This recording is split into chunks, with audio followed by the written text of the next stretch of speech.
अखंड ज्योति, संपादक श्री राम शर्मा, जून सन 1942। सत्यनिष्ठ बालक। अपने शयनागार में सोए हुए महाराज छत्रपति शिवाजी के निकट पहुंचकर वो बालक तलवार का प्रहार करने ही वाला था कि सेनापति तानाजी ने उसे देख लिया और लपक कर उसका हाथ पकड़ लिए और धक्का देकर जमीन पर गिरा दिया। धमाका सुनकर महाराज शिवाजी जाग पड़े। उन्होंने देखा कि तानाजी द्वारा एक बालक पकड़ा हुआ है जो उन्हें मारने के लिए किसी प्रकार शयनागार में घुस आया था। पकड़ा हुआ बालक निर्भीकता पूर्वक खड़ा हुआ था। शिवाजी ने उससे पूछा, तुम कौन हो और यहां किस लिए आए थे? बालक ने कहा, मेरा नाम मालोजी है और मैं आपकी हत्या करने के लिए यहां आया था। महाराज ने पूछा, तुम नहीं जानते हो कि इसके लिए तुम्हें क्या दंड मिलेगा? जानता हूं महाराज, मृत्युदंड, बालक ने उत्तर दिया। तो इतना जानते हुए भी तुम मेरी हत्या करने क्यों आए? क्या तुम्हें अपने प्राणों का मोह नहीं था मालो? शिवाजी ने उससे पूछा। बालक ने अपनी सारी कथा कह सुनाई। उसने कहा, मेरे पिता आपकी सेना में नौकर थे। वे एक युद्ध में मारे गए। पीछे राज्य से हम लोगों को कोई सहायता न मिली। अब हम मां बेटे कष्ट से जीवन काट रहे हैं। मां तो कई रोज से बीमार पड़ी है। घर में अन्न का एक दाना भी न होने के कारण हम लोगों को कई फाके हो गए। बालक की आंखें छलक आईं। उसने वृत्तांत को जारी रखते हुए कहा, मैं भोजन की तलाश में घर से बाहर निकला था कि आपके शत्रु सुभाग राय ने मुझे बताया कि शिवाजी कितने निष्ठुर हैं। जिसकी सेवा में तेरे पिताजी की मृत्यु हुई वही अब तुम्हारी कुछ फिक्र नहीं करता। इसलिए तुझे शिवाजी से बदला लेना चाहिए। यदि तू उन्हें मार आएगा तो मैं तुझे बहुत सा धन दूंगा।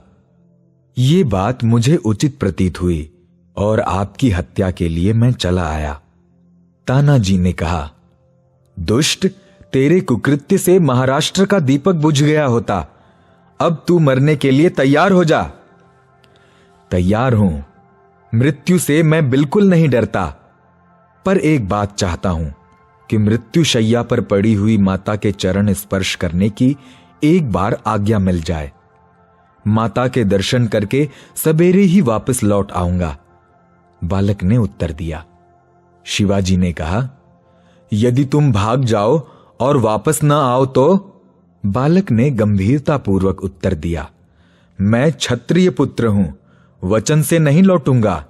महाराज ने मालो को घर जाने की आज्ञा दे दी। दूसरे दिन सवेरे ही मालोजी दरबार में उपस्थित था। उसने कहा, महाराज, मैं आ गया। अब मृत्यु दंड के लिए तैयार हूं। शिवाजी का दिल पिघल गया। ऐसे चरित्रवान बालक को दंड दूं? न, मुझसे यह न होगा। महाराज ने बालक को छाती से लगा लिया और कहा, तेरे जैसे उज्जवल रत्न ही देश और जाति का गौरव बढ़ा सकते हैं। मालो, तुझे मृत्युदंड नहीं, सेनापति का पद प्राप्त होगा। तेरी सत्यनिष्ठा को सम्मानपूर्ण गौरव से पुरस्कृत किया जाएगा। सच्ची वर्ण व्यवस्था।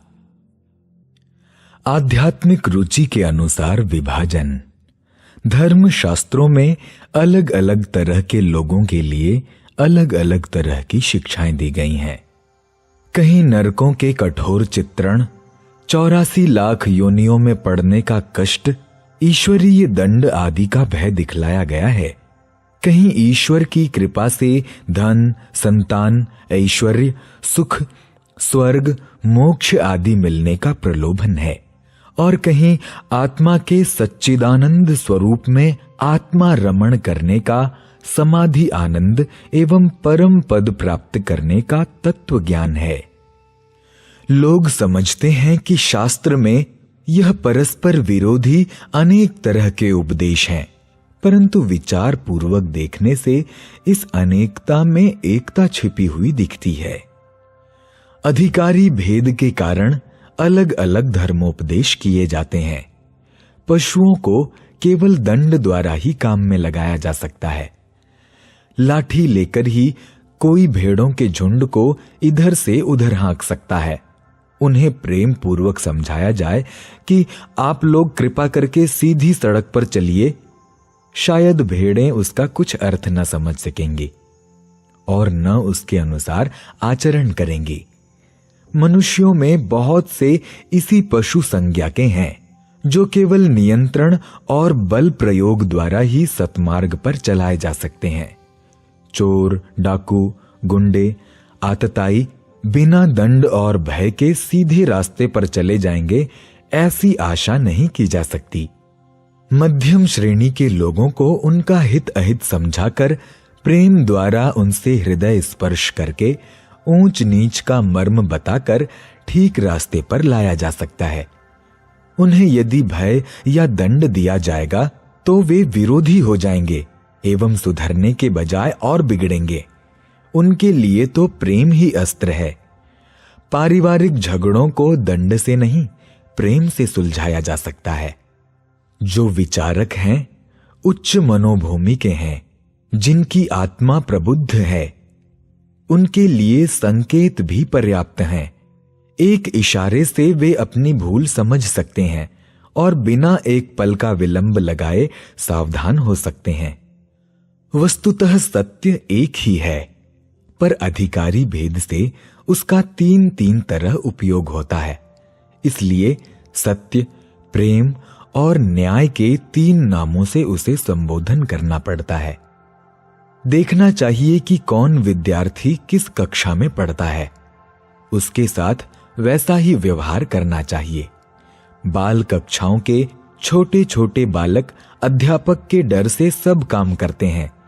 यदि आधे घंटे के लिए अध्यापक उठकर चला जाए तो वे पढ़ना लिखना बंद कर देंगे और स्कूल के सारे नियम तोड़कर हो हल्ला मचाने लगेंगे। अध्यापक उन्हें धमकाता है और भय दिखाकर व्यवस्था में रखता है। ऐसे व्यवहार मिडिल कक्षा के किशोर बालकों के साथ नहीं होता। अध्यापक उन्हें समझाता है कि पढ़ने में तुम्हारा क्या लाभ है और न पढ़ने में क्या हानि है। प्रेम पूर्वक समझाने से यह विद्यार्थी ठीक आचरण करने लगते हैं। गुरु को उन्हें पीटने की आवश्यकता प्रायः नहीं पड़ती। कॉलेज के छात्रों से उनके प्रोफेसर दूसरी तरह का व्यवहार करते हैं। उन्हें बराबरी का समझते हैं, उनके सम्मान का ध्यान रखते हैं और आशा करते हैं कि अपनी शिक्षा के लिए वे स्वयं ही बहुत प्रयत्नशील होंगे। लेक्चर देने के बाद प्रोफेसर इस बात की चिंता नहीं करता कि छात्र पढ़ रहे हैं या नहीं, क्योंकि उसे विश्वास है कि ये जवान लड़के अपनी भलाई बुराई समझने लगे हैं। विभिन्न मनुष्य विभिन्न प्रकार के व्यवहार के अधिकारी होते हैं। कोई सत्य से सुधर सकता है, कोई प्रेम से और कोई न्याय दंड से। इसी प्रकार सत्य धर्म के अनुयायियों को अपने लिए अलग प्रकार का मार्ग चुनना होता है। हिंदू धर्म की वर्ण व्यवस्था इसी चुनाव की बोधक है। जिनकी रुचि जिस विषय में है वह उसे स्वीकार कर सकता है। सत्य के उपयुक्त जिनकी मनोभूमि है वे ब्राह्मण हैं। जिनके मन में प्रेम भरा हुआ है वह वैश्य हैं, और जो न्याय शक्ति में दिलचस्पी लेते हैं वे क्षत्रिय हैं। यह वृत्तियां एक दिन में नहीं बन जाती हैं। पुराने प्रारब्ध कर्मों, संचित विश्वासों और बहुत दिनों के ज्ञान एवं अज्ञान संस्कारों के कारण यह ब्राह्मणत्व, वैश्यत्व और क्षत्रियत्व दृढ़ होता है। बहुत बार जो मनुष्य जिस घर में जन्मा है उसमें वैसे ही गुण होते हैं। बहुत बार संस्कारों की प्रबलता के कारण जन्म और कर्म के स्वभाव में अंतर होता है। इनमें प्रधानता जीव के स्वभाव और संस्कार को ही दी जाती है। गणिका के गर्भ से उत्पन्न हुए वशिष्ठ अज्ञात पति से गर्भ धारण करने वाली जाबाला का पुत्र सत्यकाम, सूर्पकार के घर उत्पन्न हुए रामानुज, क्षत्रिय के घर जन्मे हुए विश्वामित्र और गौतम बुद्ध, यह सब अपने संस्कारों के कारण ब्राह्मण हुए। इसी प्रकार ब्राह्मण के घर जन्मे हुए द्रोणाचार्य, कृपाचार्य एवं परशुराम क्षत्रिय कहलाए। वैश्यों के वर्ण परिवर्तन की भी कथाएं प्राप्त होती हैं। सत्य, प्रेम और न्याय में जिसमें हमें विशेष रुचि हो और जिस योग्य मनोभूमि हो, हम उसके अनुसार अपना वर्ण चुन सकते हैं। भौतिक वर्ण यदि हमारा जन्मजात बना रहे तो भी कुछ हर्ज नहीं। जन्मजात वर्ण का वंश या समाज समझा जा सकता है। आध्यात्मिक वर्ण अपने संस्कारों की प्रबलता एवं रुचि आकर्षण के अनुसार चुना जा सकता है। जैसे बहुत से लड़कों के दो नाम होते हैं, एक माता पिता का प्यार का नाम, दूसरा स्कूल के रजिस्टर में दर्ज नाम। उसी प्रकार यदि हम अपने दो वर्ण रखें तो कोई हर्ज नहीं है। एक भौतिक वर्ण, दूसरा आध्यात्मिक वर्ण। जो जिस वर्ण को स्वीकार करे वह उसी के अनुसार आचरण करे और दूसरों को आचरण करने के लिए उत्साहित करे। तीनों सड़कें आगे चलकर एक ही चौराहे पर पहुंचती हैं। किसी एक को अपना अवलंब कर हम अंतिम लक्ष्य तक पहुंच सकते हैं। पाठक पूछेंगे कि तीन वर्ण तो ये हुए, चौथा वर्ण क्यों छोड़ दिया गया? इस संबंध में हमारा मत है कि जैसे अंधेरा कोई वस्तु नहीं है, प्रकाश न होने को ही अंधेरा कहते हैं और जीवन का अभाव ही मृत्यु कहलाती है, उसी प्रकार उपरोक्त तीन गुणों का, तीन वर्णों के धर्म का अभाव ही शूद्र है। जिस व्यक्ति की मनोभूमि बिल्कुल ही जड़ हो, जो सत्य, प्रेम, न्याय में से किसी को न तो जानता है और न उसके प्राप्त करने का प्रयत्न करता है, वह शूद्र है। शूद्रत्व मनुष्यता का अभिशाप है। किसी मनुष्य को अपने को शूद्र कहते हुए लज्जित होना चाहिए, क्योंकि यह शब्द करीब करीब पशुत्व का बोधक है। आरंभ में सभी मनुष्य जब ज्ञान से रहित होते हैं तो शूद्र कहलाते हैं, किंतु जब ज्ञान में प्रवेश करते हैं तो उस पुराने आध्यात्मिक चोले को उतारकर फेंक देते हैं। तीन वर्णों को द्विज या द्विजन्मा कहते हैं, अर्थात उन्होंने पुराने शूद्रत्व को उतारकर फेंका और मानवीय उच्चता का शरीर प्राप्त कर लिया। दीक्षा लेकर और 3 तार का यज्ञोपवीत कंधे पर धारण करके शूद्र द्विज बनते हैं। आध्यात्मिक द्विजत्व प्राप्त करना हर मनुष्य का कर्तव्य है। जो उस ओर ध्यान नहीं देता, उस शूद्र का जीवन सर्वथा धिक्कारने योग्य है। ईश्वर की खोज। कवि राम नरेश त्रिपाठी। मैं ढूंढता तुझे था जब कुंज और वन में, तू खोजता मुझे था तब दीन के वतन में। तू आह बन किसी की मुझको पुकारता था, मैं था तुझे बुलाता संगीत में, भजन में। मेरे लिए खड़ा था दुखियों के द्वार पर तू, मैं बाट जोहता था तेरी किसी चमन में। बनकर किसी के आंसू मेरे लिए बहा तू, आंखें लगी थी मेरी तब यार के बदन में। बाजे बजा बजा के मैं था तुझे रिझाता, तब तू लगा हुआ था पतितों के संगठन में। मैं था विरक्त तुझसे जग की अनित्यता पर उत्थान भर रहा था, तब तू किसी पतन में। बेबस गिरे हुओं के तू बीच में खड़ा था, मैं स्वर्ग देखता था झुकता कहां चरण में। तूने दिए अनेकों अवसर न मिल सका मैं, तूने दिए अनेकों अवसर न मिल सका मैं।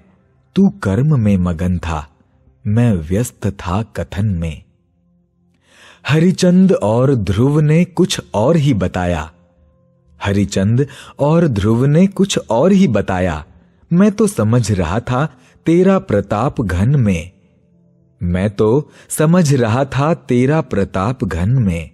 मैं सोचता तुझे था रावण की लालसा में, मैं सोचता तुझे था रावण की लालसा में। पर था दधीचि के तू परमार्थ रूपी तन में, पर था दधीचि के तू परमार्थ रूपी तन में। प्रहलाद जानता था तेरा सही ठिकाना, प्रहलाद जानता था तेरा सही ठिकाना। तू ही मचल रहा था मंसूर की रटन में, आखिर चमक पड़ा तू गांधी की हड्डियों में। मैं था तुझे समझता सुहराव पील तन में, कैसे तुझे मिलूंगा जब भेद इस कदर है, कैसे तुझे मिलूंगा जब भेद इस कदर है। हैरान होके भगवन आया हूं मैं शरण में, तू रूप है किरण में सौंदर्य है सुमन में, तू रूप है किरण में सौंदर्य है सुमन में। तू प्राण है पवन में विस्तार है गगन में, तू प्राण है पवन में विस्तार है गगन में। तू ज्ञान हिंदुओं में ईमान मुस्लिमों में, तू ज्ञान हिंदुओं में ईमान मुस्लिमों में। है प्रेम क्रिश्चियन में तू सत्य है सुजन में, है प्रेम क्रिश्चियन में तू सत्य है सुजन में। हे दीन बंधु ऐसी प्रतिभा प्रदान कर तू, देखूं तुझे दृगों में मन में तथा वचन में, देखूं तुझे दृगों में मन में तथा वचन में। कठिनाइयों दुखों का इतिहास ही सुयश है, कठिनाइयों दुखों का इतिहास ही सुयश है। मुझको समर्थ कर तू बस कष्ट के सहन में, मुझको समर्थ कर तू बस कष्ट के सहन में। दुख में न हार मानो सुख में तुझे न भूलूं, दुख में न हार मानो सुख में तुझे न भूलूं। ऐसा प्रभाव भर दे मेरे अधीर मन में, ऐसा प्रभाव भर दे मेरे अधीर मन में।